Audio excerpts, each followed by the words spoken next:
네, 신약성경 39페이지에 있습니다.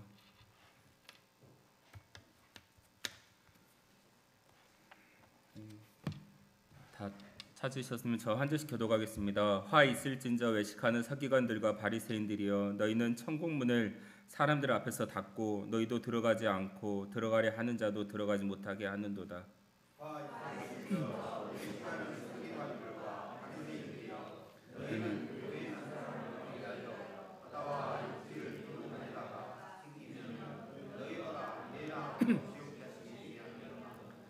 화 있을진저 눈먼 인도자여, 너희가 말하되 누구든지 성전으로 맹세하면 아무 일 없거니와 성전의 금으로 맹세하면 지킬지라 하는도다.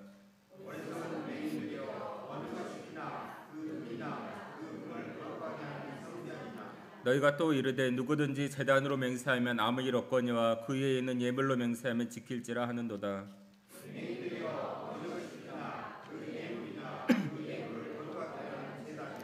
그러므로 제단으로 맹세하는 자는 제단과 그 위에 있는 모든 것으로 맹세하며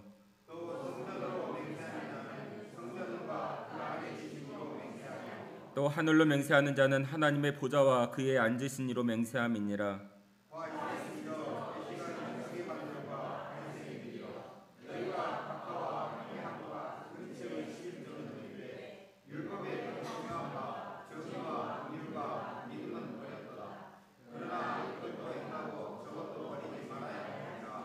맹인된 인도자여, 하루살이는 걸러내고 낙타는 삼키는도다.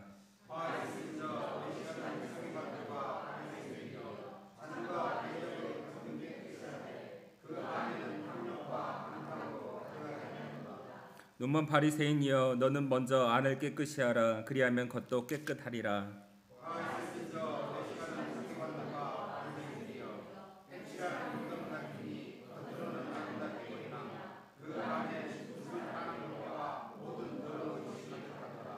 이와 같이 너희도 겉으로는 사람에게 옳게 보이되 안으로는 외식과 불법이 가득하도다.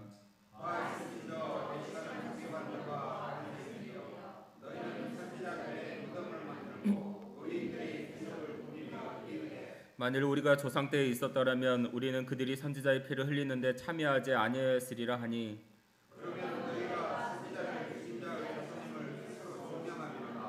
너희가 너희 조상의 분량을 채우라.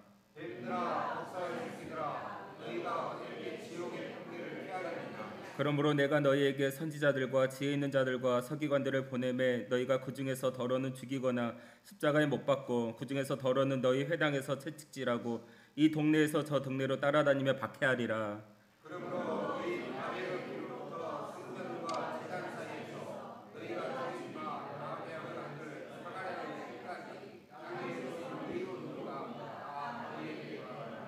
내가 진실로 너희에게 이르노니 이것이 다 이 세대에 돌아가리라.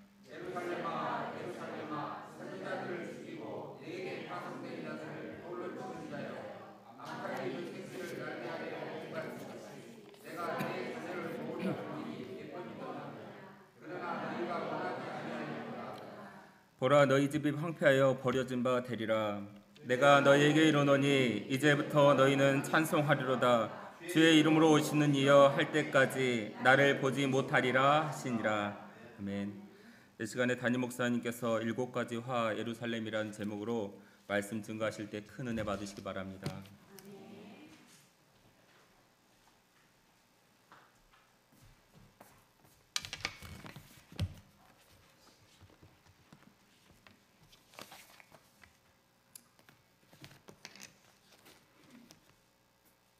아버지 하나님, 감사합니다. 하나님께서 우리를 사랑하시되 죽기까지 사랑하셔서 오늘 예수 그리스도의 보혈의 피의 은혜를 덧입은 예수 그리스도의 이름으로 제사함 받고 영원한 하나님의 자녀가 될 수 있는 특권을 받은 하나님의 귀한 자녀들이 이 자리에 모였습니다. 하나님, 우리의 모든 형편을 아시고 우리의 힘든 것도 아시고 우리의 연약함도 아시고 우리의 제약도 아시고 우리의 슬픔도 아시고 우리의 통도 아시는 아버지 하나님, 이 시간 선포되는 말씀이 아버지 하나님, 하나님의 영광을 드러나는 말씀이 되게 하시며 우리의 아직도 낫지 않는 상처가 유로가 되며 낫는 치료의 역사가 일어나게 하시며 우리의 깊은 슬픔이 하나님의 영광을 위한 소망을 가지는 결단의 시간이 될 수 있도록 아버지 하나님 성령께서 역사하여 주시옵소서. 예수 그리스도의 이름으로 기도드리옵나이다. 아멘. 할렐루야. 할렐루야. 아버지 하나님 감사합니다. 오늘도 하나님 앞에 나올 수 있도록 축복하심을 감사합니다. 예수님 사랑합니다. 성령님 감사합니다. 서로 마주보면서 하고 싶으신 분 말씀하십시오.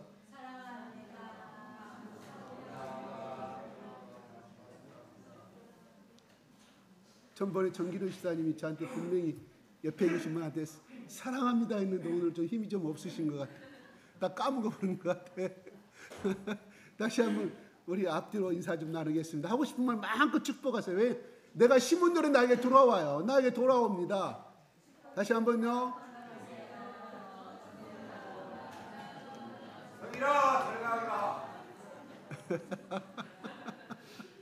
심은 대로 나에게 돌아옵니다. 절대로 돌아옵니다. 예. 네. 우리 동기 수장님 뭐라고 말씀하시는 건 모르겠는데 전 못 알아보겠어요. 예. 하나님이 들으시고 그 고백하신 대로 갚으실 줄로 믿습니다. 네. 네. 오늘 그 서기관들과 랍비들에게 계속해서 예수님이 하이실진자 계속 그래서 이야기해요. 높은 자리에 앉기를 좋아하고, 두 번째는 섬김 받기를 좋아하고, 자기 명예와 자기 체면을 나타내기를 좋아하고, 서기관들과 랍비들은 어떤 그 시대의 종교 리더, 지도자에 있다 이런 말이에요. 그러니까 하나님이 구약 시대부터 지도자를 세운 것은, 제사장으로 세우신 목적은 그들을 위해 군림하라는 것이 아니라 하나님의 의를 대신해서 선포해주고, 그들의 아픈, 백성들의 아픈 마음을 끌어안아주고 같이 애통해주고 기도해주고 섬기는 직분을 주신 것이지, 결코 그들을 위해 군림하고 통치하는 위임을 주신 것은 아니거든요. 근데 그게 잘못돼서 그때 당시 랍비와 서기관들은 주로 레위인들, 제사장 출신들이 그걸 하셨어요. 제사장 가문들이 랍비의 서기관 역할을 했습니다. 서기관은 글자 그대로 말씀을 연구하는 사람이요, 모세오경을 연구하는 사람이고, 그거를 또 백성들이 가르쳐주는 사람이고, 또 모세오경을 주해석으로 다 해석을 다른 사람들이에요. 그게 랍비 역할들인데, 그게 어떻게 했습니까? 말씀을 도통한 사람, 도사가 되지 않고는 할 수가 없는 사람들 아니겠습니까? 엄청나게 박사들이라 이런 말입니다. 그런데 그들의 학문을 연구하고 율법을, 말씀을 연구하는 것은 정말 잘했는데, 그게 머리에서만 멈춰버리니까 그게 지식이 돼버렸고, 백성들은 야, 너희들은 이 당시에 예수님 당시에 너희들은 히브리어도 몰라. 왜요? 계속 다른 민족의 식민지 생활을 했기 보니까 유식한 사람들이 이해는, 그러니까 모세오경은 누구 히브리어로 써졌다 이런 말이, 그거를 해석할 수 있고 볼 수 있는 사람들은 소위 이야기해서 레일리트들, 지식인들만이 그거를 볼 수가 있었다 이런 말입니다. 일반 시민들은 그거를 봐도 읽을 수가 없었다 이런 말입니다. 그러다 보니까 어떻게 되겠어요? 나는 지식이 많은 사람이야. 나는 우리 조상 아브라함, 이삭, 야곱, 그 다음에 하나님 주신 히브리 언어를 나는 나만이 해석할 수 있고 통달한 사람이. 그러다 보니까 그게 지식으로 머물다 보니까 일반 백성들은 뭐라 해야 될까? 그들이 봤을 때는 무식하고 모르는 사람. 뭔 말하면 너희들은 성경 말씀을 몰라서 그렇게 하는 행위들이에요. 이렇게 모순된 삶을 살아가고 있었다. 두 번째는, 그러면 하나님이 그들에게 랍비를 통해서 성경을 연구하고 서기관을 통해 성경을 연구하는 목적이 무엇일까요? 하나님 말씀대로 살게끔 백성들에게 훈계하고 인도할 책임이 있었다 이런 말입니다. 그리고 같이 그들과 아픔을 동참해야 될 의무가 있었던 사람들이에요. 그런데 그렇지 하다 못하다 보니까 항상 상석을 대접받는 사람. 우리 옛날에 그랬잖아요. 양반 오면 어이구 우리 종손 오셨네, 무슨 뭐 양반 오셨네 해가지고 제일 상석에 앉히지 않습니까? 그럼 열심히 일하고 바깥에 일하는 사람들이에요. 무슨 말이에요? 제대로 일은 일 열심히 하지만 대접받지 못한 그런 사회로 우리 생각하시면 될 것 같아요. 그래서 그들을 향해서 랍비와 서기관들에게 하나님이 독사의 새끼라고 예수님이 말씀하셔요. 오늘 본문의 말씀에 무슨 말일까요? 자기 이익을 챙기는 사람이 되버렸다, 이런 말입니다. 성경은 구약에 계속 고아와 과부들에 대해서는 철저하게 하나님이 보호하셨습니다. 그들을 위해서 너희들이 포도나무 열매를 바꾸고 밀밭을 바꾸고 보리밭을 열매를 걷다 하더라도 그들을 위해서 10분의 1만큼은 반드시 들판에 추수하지 말라고 그렇게 말씀하셨어요. 왜요? 고아와 과부들이 먹을 수 있도록. 지금은 뭐예요? 싱글로 살아도 그 사람이 기술만 있고 자격증만 해서 충분히 먹고 살았고 연봉을 충분히 받고 살 수 있었지만은 그 당시에는 그런 사회가 아니었다, 이런 말입니다. 남편이 죽으면 그냥 그렇게 가난한 갑으로 자식 새끼 데리고 살았어요. 나머지 핀품하시로 종으로 살아야 했다, 이런 말입니다. 그래서 또 그들은 고아든 어떤 사람 먹고 살 길이 없으니까 결국은 그렇게 종의 노예로 들어가서, 아니면 그렇게 살지 못한 사람들은 남들이 남겨놓은 곡식과 가위를 먹고 살아야만이 할 수 있었기에 하나님이 그렇게 제도를 세웠던 것입니다. 그런데 이 당시 예수님이 당시에 살던 랍비와 서기관들은 가부들의 약점을 노려서, 연약한 점을 노려 자기 배를 채우는 그런 일이 많았다고 그래요. 그렇죠? 많았다고 그랬습니다. 그래도 누가 세리도 그렇게 말하잖아요. 내가 남의 것을 토세한 것이 있으면 내가 5배를 갚겠다는 말은 구약의 레위기에 나오는 율법대로 내가 그것을 남의 것을 내가 부정한 것을 채웠으니 내가 5배를 갚겠다고 그렇게 우리는 할 수가 있는 것을 봅니다. 근데 그들을 향하여서 그렇게 살지 못하기 때문에 예수님이 애식하는 자여, 애식이란 헬라의 언어의 뜻은 뭐냐면 연극 배우라, 이런 말입니다. 다시 말해서 오늘날은 겉과 속이 다른 사람, 표리부동, 겉과 속이 다른 사람. 연극 배우 사람들, 어떤 사람들이 자기 인생을 사는 것이 아니잖아요. 대본대로 나와서 그냥 자기는 정말 속성이 더러운 사람인데 선한 역할만 끝까지 죽을 때까지 선한 역할을 맡는 것처럼 바로 그들을 향하여서 너희들은 연극 배우다, 예수님. 너희들은 연극 배우 같은 인생, 더러운 인생을 살고 있다. 그러므로 이 독사의 너희 속의 것을 다 회개하고 하나님이 너희들이 원했던 이웃을 사랑하고 주 너희 하나님을 사랑하라. 그러면서 이 율법의 강령, 이 유익의 강령을 사랑으로 행하람을 그들에게 선포하고 있는데 그렇게 회개하지 아니하고 오히려 예수님을 죽이려고 어찌하든지 질문을 빠뜨려서 이상한 질문에서 함정에 빠뜨려서 죽이려고 하는 그들을 향하여서 예수님이 선포하고 있다, 이런 말입니다. 결국은 오늘날 우리에게 주시는 것은 결과적으로 우리 속은 시큼한데 겉으로는 건건한 척, 사랑이 있는 척, 믿음이 있는 척 하는 우리들 향해서 해주시는 말씀으로 저는 영접하고 싶어요. 저도 그렇게 애식하는 때가 참으로 많이 있습니다. 어차피 우리 인간은 죽을 때까지 애식하면서 살 수밖에 없는 사람들이겠죠. 그죠? 속에서는 사랑이 없으면서 겉으로 사랑이 있는 척, 그 다음에 사랑하는 척 하는 우리들의 겉모습 우리는 많이 보게 되지 않습니까? 속모습을 발견하게 되는 거예요.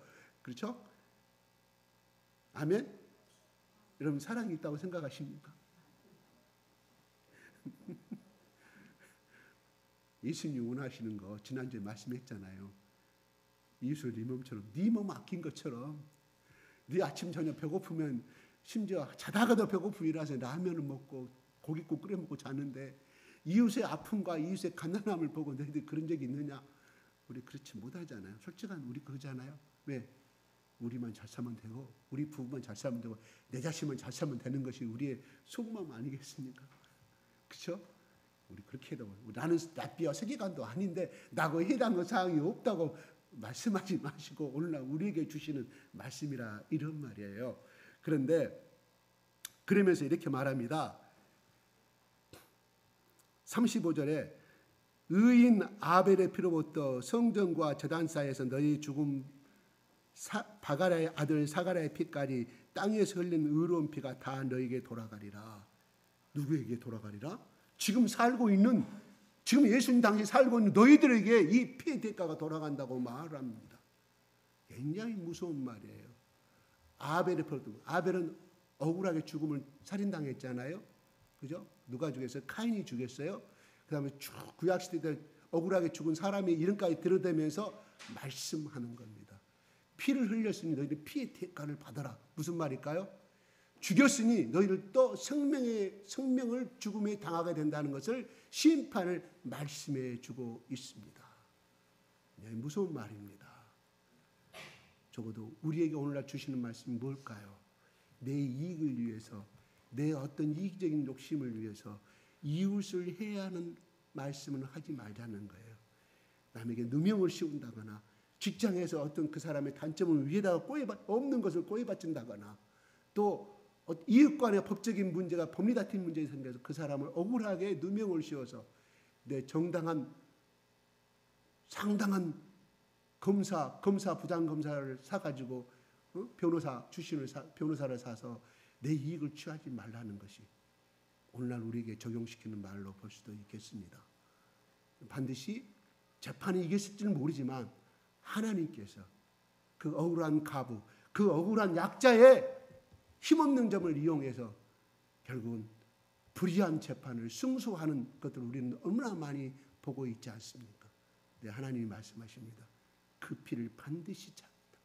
남의 눈에 피눈물을 나게 한 자는 하나님이 반드시 그 피눈물의 대가를 찾겠다 이런 말이에요. 우리 이렇게 하면 나는 죄 지은 것이 없는데, 나는 나쁜 짓 한 건데 이웃을 해야 한 적이 없는데 나는 왜 이럴까? 하나님 말씀. 여기서 말은 뭐예요? 당대에 이 사람들이 피를 흘리게 만들었습니까? 아니에요. 하벨의 피부터 지금 당대에 살고 있는 모든 피 흘린 자를 향해서 그 당대에 살고 있는 자 피를 흘리게 한 적이 없는데 피값을 찾겠다고 말씀하십니다. 이건 무엇을 의미할까요? 그래요. 성경은 조상의 죄를 범하면 자손한테 그 죄를 찾겠다고 말씀하지 않지만 이 말씀을 보면 그 말씀이 맞다 이런 말이에요. 비신학적인 말은 맞습니다. 그래서 제가 이야기하는 선포하는 거예요. 기도 시간에 우리 조상이, 우리 할아버지가, 우리 할머니가 성황당 귀신에게 무당하고 계약 맺었던 거 예수 이름으로 파기하자는 것입니다. 그 저주를 파기하자는 거예요. 왜? 2000년 전에 그 죄를 이미 우리가 용서와 받을 수 있는 그 길을 예수님이 이미 해결했기 때문에 우리는 선포만 하면 되는 거예요. 그 계약을 해약만 하면 되는 거예요. 해제시키면 누가? 예수님의 이름으로. 신학적 논리가 있습니다. 그러나 적어도 이 말씀을 보게 되면 그렇다는 거예요. 무슨 죄를 자기사면 당대 그 예수님 당대 그 백성들이 무슨 죄를 범했는데 피값을 찾겠다고 말씀하시잖아요. 결국 어떻게 됐습니까? 이 말씀대로 나중에 오늘 본문의 말씀하고 다 연결되면 돌 하나 남지 않냐고 다 나오는 것이 나오는데 그 말씀하고 맞는 거예요. 철저하게 AD 70년에 로마의 디도라는 장군에 의해서 철저하게 파괴됩니다. 몇만 명이 죽은지 아세요? 100만 명이 죽었습니다. 포로가 남녀가 10만 명이 포로로 종으로 잡혀갔습니다. 이 역사가 증명하고 있어요. 요세푸스 유대인의 역사, 유대인 출신 요세푸스 역사가 그들의 저술하고 있는 사실입니다. 하나님 피값을 찾습니다. 절대로 혹시나 남의 눈물에 남의 어떤 억울한 피눈물을 흘리지 말게 하십시오. 여러분 저는 가끔 회사에 불경기가 다가오면 무조건 제조업체는 사람을 해고시키거든요. 어쩔 수 없어요. 우리나라뿐만 아니라 미국도 그렇고 일본도 그렇고 다 그렇게 합니다. 그런데 그거를 누가 책임을 지냐? 사장이 책임을 지지만 결국은 그의 가부장들이 책임을 져야 되거든요. 그래서 저도 중간에 잘렸어요. 위에서 지시 내린 대로 나는 손에 피 묻히기 싫어서 안 했거든요. 위에 담당자가 직접 그 해고 대상자를 불렀어요. 나는 어떻게 보면 방관자가 될 수밖에 없었고 내가 거기에 항의도 할 수도 없는 상태예요. 그걸 누구든지 칼을 손대려고 하지 않죠. 근데 모든 세계 경제가 어려우면 지금 불경기의 제조업체들이 많이 해고당하는 걸 알고 있습니다. 많이. 어쩔 수 없는 회사가 살기 위한 어쩔 수 없는 온화의 정책이요. 살 수밖에 없는 또 그렇게 가야만이 그걸 이어갈 수 있기 때문에 우리 IMF 때 얼마나 많은 사람들이 실직당하고 은행에 명예제도가 있어서 얼마나 많은 은행에 근무했던 사람들이 피눈물 흘리고 거리에 나왔습니까? 근데 그걸도 은행장한테 소유주한테 말할 수 없는 거잖아요. 어쩔 수 없이 은행이 살아야 되고 회사가 살아야 되고 경제가 살아야 되니까. 여기까지 어떤 것이 최선인지 잘 모르겠지만 아무튼 제가 중간에 그렇게 잘렸어요. 근데 그것도 하나님 저를 살리십시다. 모르겠어요. 최고의 책임자, 최고 오너한테 저는 그 사람이어서 그 사람의 감독적인 결정이 저는 살아났어요. 유일하게 우리 회사에 있어서 유일하게 살아나서 그렇게 좀 어떻게 나름대로 이 장의 자리를 누린 사람 나밖에 없다고 생각해요. 하나님의 역사라고 저는 생각하거든요. 하나님께 나를 살리셨다고 생각해요. 왜? 하나님 붙들고 가니까. 하나님이 살리셔서 하나님이 쓸모가 있으니까 하나님이 그렇게 또 인생을 구원한 또 일을 또 사용하시더라고요. 죽어가는 영혼을 사용하시는 일로 사용하시더라, 이런 말입니다. 혹시나 여러분들이 오너가 아니면 남의 사람 잘리는 거 앞장서지 마십시오. 저는 앞장서지 않았어요. 나도 같이 사표 냈어요, 그날. 근데 저는 그날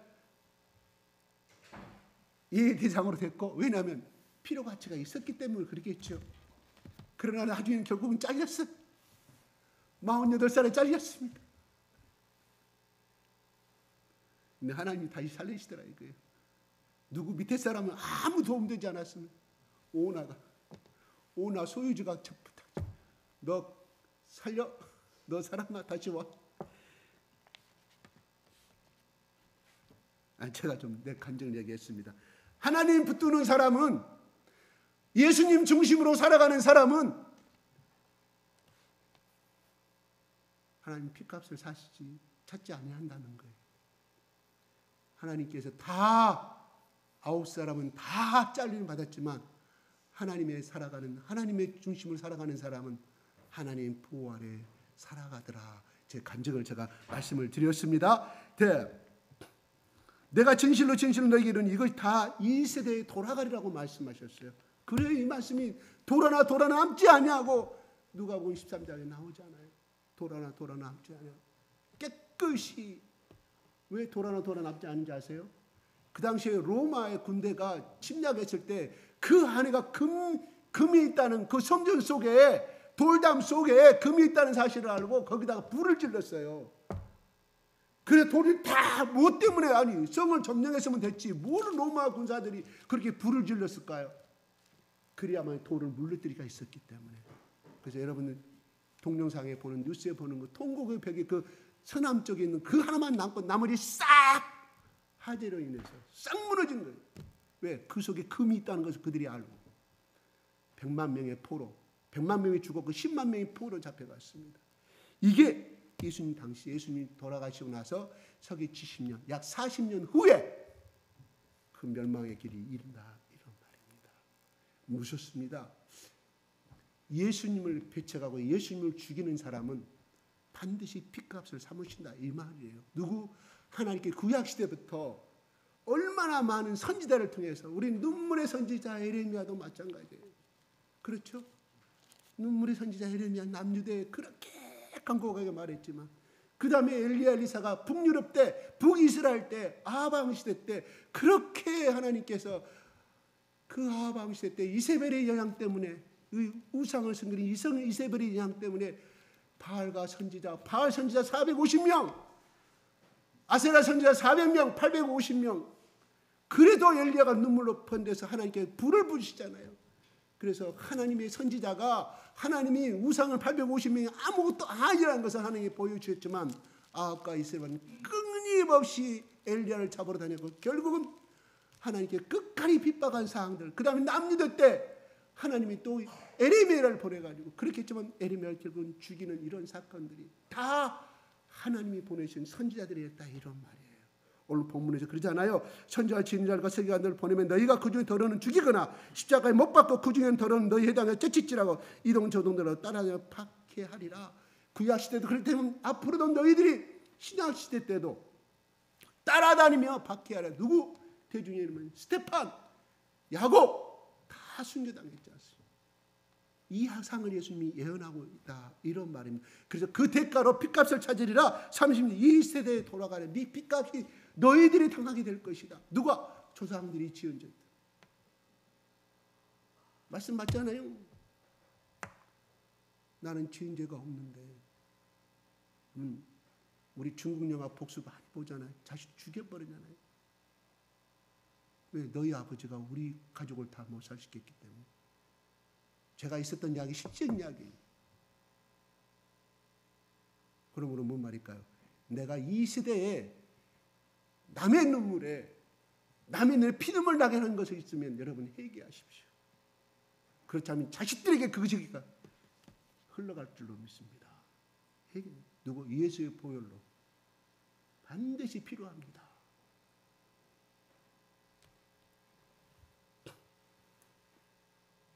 내가 이 말을 누구 말 듣고 하는 거 아니에요.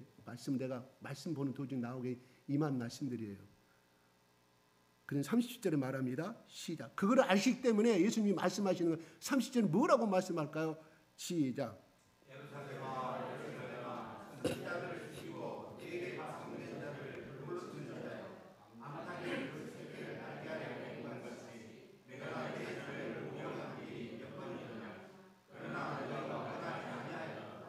예루살렘 선지자를 치고 파송된 자를 돌로 치는 자여. 방금 제가 말씀 다 드린 거.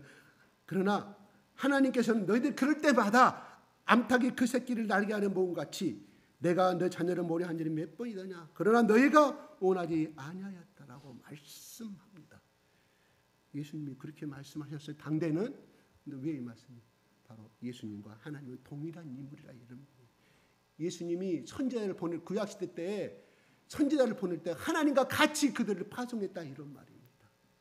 그럼 예수님 말합니다. 암탉이 그 마음이 암탉이 뼈 아래를 보호하기 위해서 날개 아래 보호하기 위해서 이렇게 하였던 마음으로 표현하고 있습니다. 예루살렘아 예루살렘아. 그냥 한 번 말한 것이 아니라 예루살렘아 이렇게 말합니다. 몇 번이더냐 내가 너 자녀를 모래한 일이 몇 번이더냐. 너희들이 나를 배척하고 나를 죽이려고 했지만 그런 말을 듣지 않았지만 얼마나 지금까지 하나님의 종들을 너희 가운데 보내서 하나님의 택한 자녀들을 다시금 축복되고 하나님을 섬기며 죽음과 고통이 없는 저주가 없는 행복한 기쁨을 주려고 너희들은 내가 얼마나 많은 애썼더냐. 그렇지만 너희들은 그를 알지 못하고 나를 배반하였다고 예수님이 하나님 하대에서 지금 울고 있는 말씀입니다. 그래요? 여러분 자식들 때문에 눈물 많이 흘려보셨죠? 지금은 다 크고 없지만 다 성장했지만 성장 과정에 속썩인 일 많이 있잖아요. 이놈아 내가 너를 얼마나 사랑하는데 내가 너를 어떻게 키우는데 왜 나한테 이렇게 불효를 하냐고. 너희 아버지 어젯밤에 잠 못 자고 하루 종일 울었다고 이런 할 때가 얼마나 많이 있습니까? 그래 왜요? 사랑하기 때문에. 그렇게 매려 손대도 안 되니까 하소연하면서 우는 경우가 많이 있었잖아요. 그렇죠? 그런 사람 없으면 진짜 훌륭한 자식들입니다. 그러면서 너희가 원하지 아니하였다. 끝까지 나를 배신하였다는 것을 이스라엘 백성들을 향해서 예수님이 지금 비유적으로 말씀하고 있습니다. 그러나 보라 38절에 보라 너희 집이 황폐에 버려진 바 되리라. 그 말은 36절 말씀하고 똑같은 이 세대에 반드시 돌아가리라. 빚값을 찾으리라. 저주를 받으리라. 그러면서 황폐한 집이 너희 집은 누굴까? 예루살렘 성전을 이야기합니다. 예루살렘 성전만 그렇게 피폐해졌을까요? 나머지 호화론치들도 다 로마의 군사들에서 침략당해주고 강탈당해주고 그랬다 이 말입니다. 왜요? 그 당시에 로마의 법칙이 있었습니다. 군사들의 법칙이. 야 너희들이 타치하는 거 다 너희들 거야. 그러니 괜찮게 생긴 집들은 다 쳐들어가서 금이고 뭐고 다 챙길 거 아니겠습니까? 시적 역사는 그렇게 기록이 되어 있습니다. 그래서 예수님의 예언대로 40년 후에 이 역사는 이루어진 것을 우리는 알 수가 있다 이런 말입니다. 39절 보겠습니다. 시작.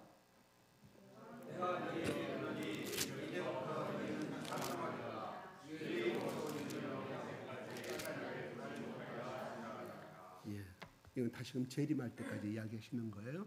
아직 예수님 재림하지 않았죠. 자, 여기서 우리가 생각해 보는 것은 예수님이 이스라엘 백성들에 대해서 향하여 오는 말씀을 우리는 볼 수가 있어요.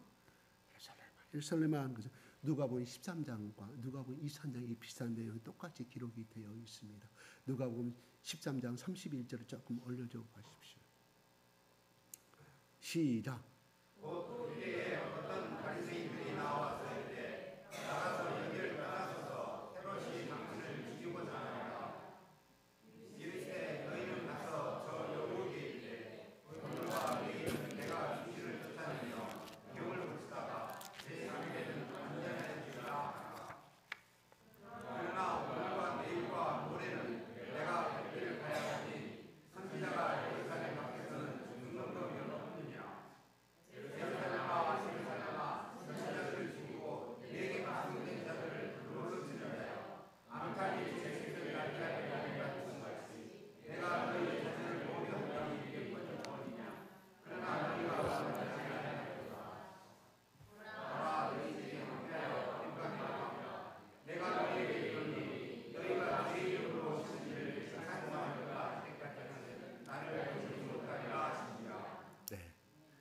예수님이 열심히 이 말씀을 전하고 있을 때는 화요일입니다. 화요일.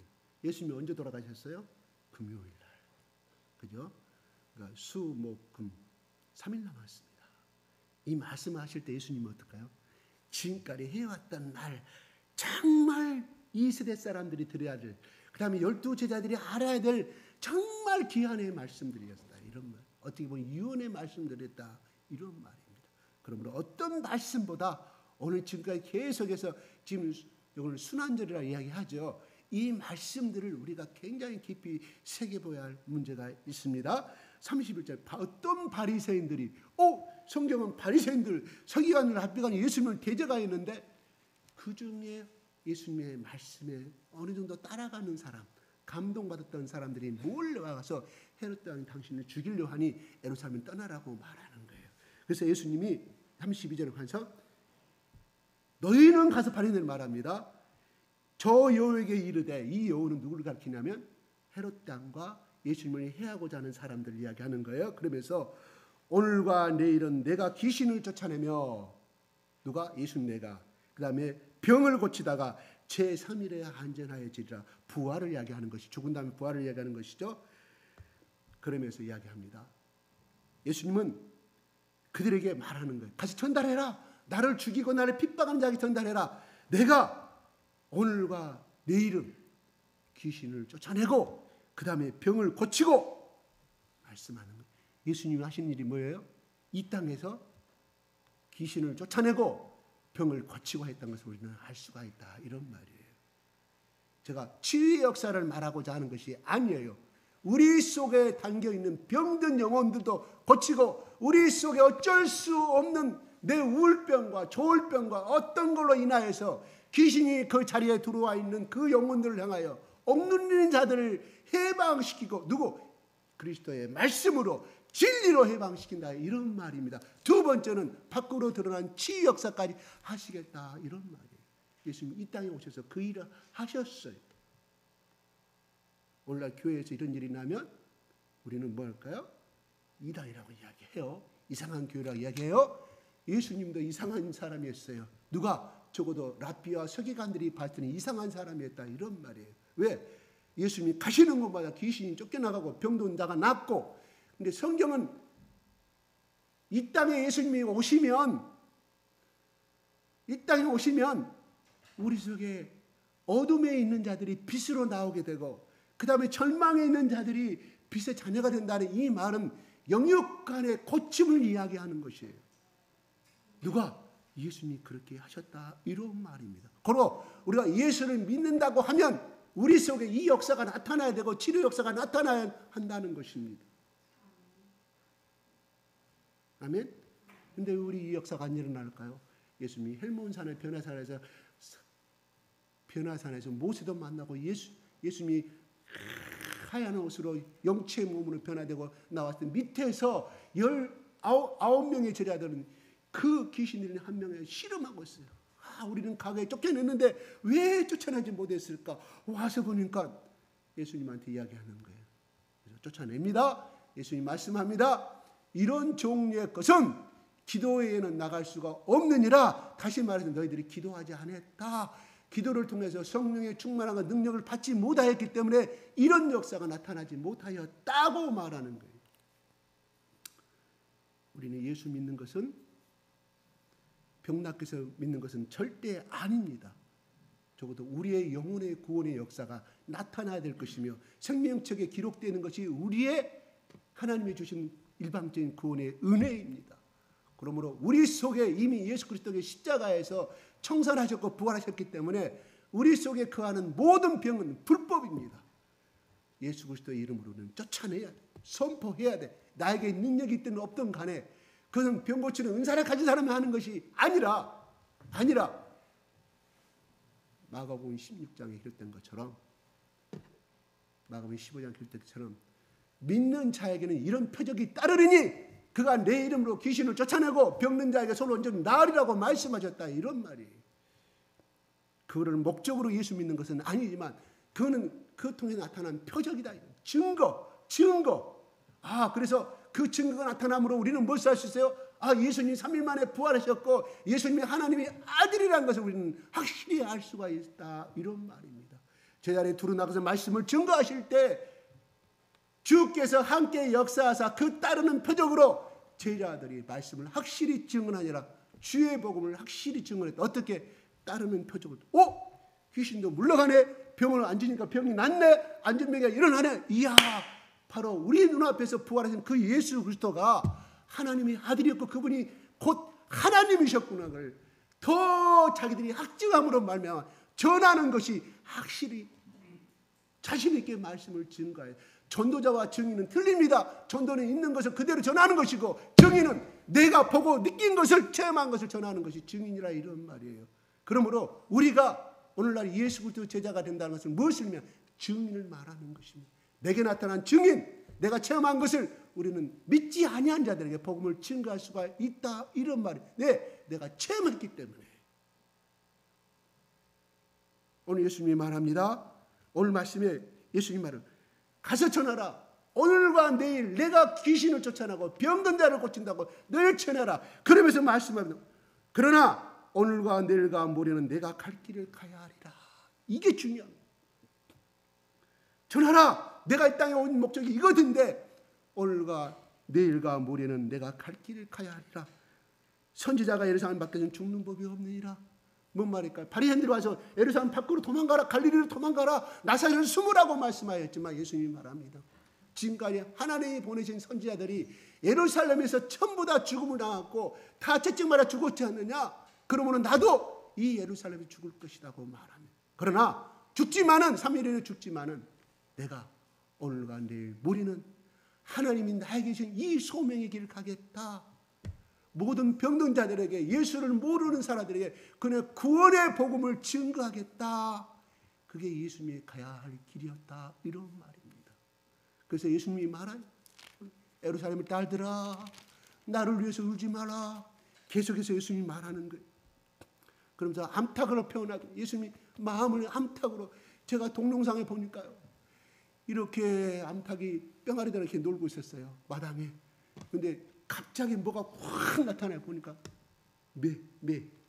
황초령이 매가 나타나서 그 뿅아리를 잡아가려니까 이 암탉이 날개를 펴면서 그 매하고, 원래는 매 앞에서 닭은 꼼짝 못합니다. 막 달라드는 거예요. 막 달라들어. 그러니까 매가 뿅아리를 잡았더니 놓치고 도망가더라고요. 야, 이 모성애는 엄청나더라고요. 내가 그 동영상 올리고 내가 막 처음에 시작하려고 그랬는데 나는 깜짝 놀랐어요. 그 암탉들 위에 보면 번호줄이 있긴데 암탉들 숨은데 매를 한대요. 천적이라. 그런데 딱 보니까 암탉이 대드는 거예요. 막 자기 새끼를 잡아가니까. 발톱을 잡았는데 발톱 놓고 도망가더라고요. 막 들이대니까.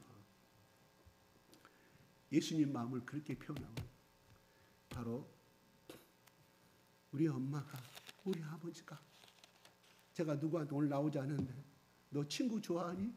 네, 어제 선배 약속에서 제가 교회 못 나왔습니다. 뭐 식사하느라고 내가 이야기했어요. 누구야? 너가 정말 병들어 죽었을 때 콩팥을 이식해야 되고 간을 이식해야 한다고 그랬을 때 네가 만난 그 친구, 그 선배가 네 인생을 보장해 줄까? 간을 이식해 줄까? 신장을 이식해 줄까? 아니요. 누가 해줄 것 같아? 대답하라. 너희 엄마 아빠밖에 없어. 왜요? 그래 물어봐. 엄마 아빠가 너를 낳았고 키웠기 때문에. 네 친구들 다 도망가. 내 신장 이식비나 1,000만 원 필요하고 100만 원 필요한데 돈 빌리면, 손 빌리면 그 친구들이 빌려줄까? 아닐 것 같아요. 맞아. 근데 1,000만 원, 엄마 나 이식비 들어가니 2,000만 원 들어가는데 엄마 아빠가 그 돈을 줄까? 아니면 친구들이 줄까? 했더니 당연히 엄마 아빠. 왜? 엄마 아빠가 너를 사랑하기 때문에. 한 말도 안 해. 엄마 아빠 미워하지 마. 나한테 상처 준 것도 내가 아는데 미워하지 말라. 이래도 너희 엄마, 저래도 너희 아빠다. 죽을 때까지 너를 지켜줄 사람은 너희 엄마 아빠밖에 없어. 그러므로 예수님도 하나님도 그거야. 바로 그렇게 사랑하기 때문에 십자가에 죽었다, 이런 말이에요. 말합니다. 너희 자녀들을 물라고 예수님이 말씀합니다.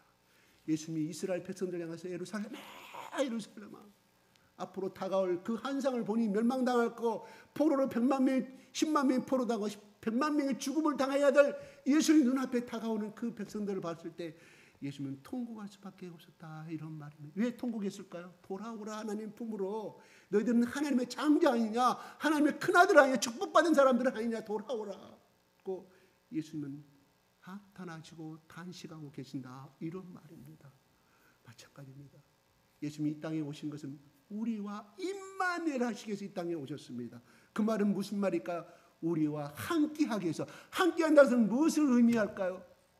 네 애통도 내가 들어주고, 너의 고통도 내가 들어주고, 네 가난도 내가 재심을 다시 대신 내가 짊어져가고, 너와 울던 고통당하던 슬픔에 빠지던 내가 너의 슬픔을 내가 껴안아주겠다, 내가 너와 같이 아픔을 같이 해주겠다는 뜻이에요. 임마누엘이라는 뜻이. 아멘. 예수님, 그래 우리가 항상 매년마다 지키는 성탄절이 다가옵니다. 바로 예수님이 그 자기를 배척하는 이스라엘 백성들을 향하여서 예루살렘에서 통곡하듯이 우리 아직도 이 예수님의 이 사랑을 십자가에서 처참하게 6시간 동안 고통당하고 팬티도 걸치 않으며 모욕당한 그 예수님, 그 통을 당하신 예수님, 내가 오늘도 내일도 모레까지 이 길을 가겠다는 예수님의 단호한 이 결심은 하나님의 명령이기 때문에 하였지만은 그만큼 예수님의 속에는 이 세상을 품을 수 있는 사랑이 가득 담긴 그 사랑의 길이었기 때문에 그 길을 선택하였지, 예수님이 하나님의 명령이기 때문에 간 것은 아니라, 이런 말이에요. 그렇습니다. 방송에 보니 에이즈에 걸린 사람 인터뷰가 나옵니다. 그 장면을 보고 어떤 의사를 이렇게 말합니다. 못된 짓을 하고 동생의 짓을 하고 그렇기 때문에 병걸로 당연히 죽어야 할 수밖에 없는 처참한 병으로 갈 수밖에 없다고 말한 사람이 있는 반면에 어떤 의사는 그래도 우리가 껴안아야 할 사람이라고 말한 사람이 있었어요. 교통사고를 당할 뻔했을 때 이놈아, 그거 가지 말라고 엄마 아빠가 내가 몇 번 막 때리는 겁에 질린 그 아이에게 그렇게 하는 부모가 있지만, 어떤 부모는 다행히 울지마 아이 오케이 이렇게 하는 부모가 있습니다. 그래요. 또 후자의 부모가 소망이 있습니다. 또 마에게 찌든 사람을 위해서 저놈은 경찰서에 가야 되고 저놈은 죽어 마땅하다. 그렇지만 아무것도 처음 모르는 친구의 게임에 빠져서 마에게 찌든 그 아이, 경찰서에 갇힌 그 아이를 향하여서 끌어간 엄마는 괜찮아. 그래 엄마가 옆에 있으니까 너를 사랑한다고 껴안은 아이에게는 소망이 있다, 이런 말입니다. 그래요. 크리스마스 초청 예배를 우리가 주제 예배를 잡았습니다. 우리 이 아직도 예수님의 사랑을 느끼지 못한 사람들, 불쌍한 사람 아니겠습니까? 우리가 예수님의 마음을 가지고 이번에 우리 가족들 중에 명단 보니까 한 가족만 올라와 있어요. 명단만 쭉 올라와 있어요. 초청 명단장 올라와 있어요. 믿음대로 될지어다. 아직 결정하지 못하시면 이번에 그냥 눈을 딱 감고 밉지만, 아유 창피하지만 눈을 딱 감고 이번 초청 예배 초청하십시다. 왜요? 예수님이 나와 함께하기 위해서 오신 그 예수님의 사랑을, 내가 맛본 사랑을 그분들에게 전해줘야 할 우리의 사랑의 마음을 가지고 있는 사람들 아니겠어요? 십자가의 마음을 가진 사람은 예수님 때문에 우리는 초청해야 할 것입니다. 예수님 때문에 나는 싫지만 예수님의 사랑 때문에 초청해서 다 같이 그 어느 우리가 뭐 성탄절 준비 연극하고 노래 연습하고 이것도 중요하지만 그 어느 때보다 예수님이 이 땅에 오신 목적을 섬기는 그 실행의 행위를, 또 예수님이 하나님께서 보시기에 그래 바로 그거야, 내가 오랬던 것은 바로 그거야 하는 합당한 하나님의 칭찬을 받는 우리 초청 예배가 되었으면 좋겠습니다. 네. 마치겠습니다. 기도하겠습니다. 주여 주여 주여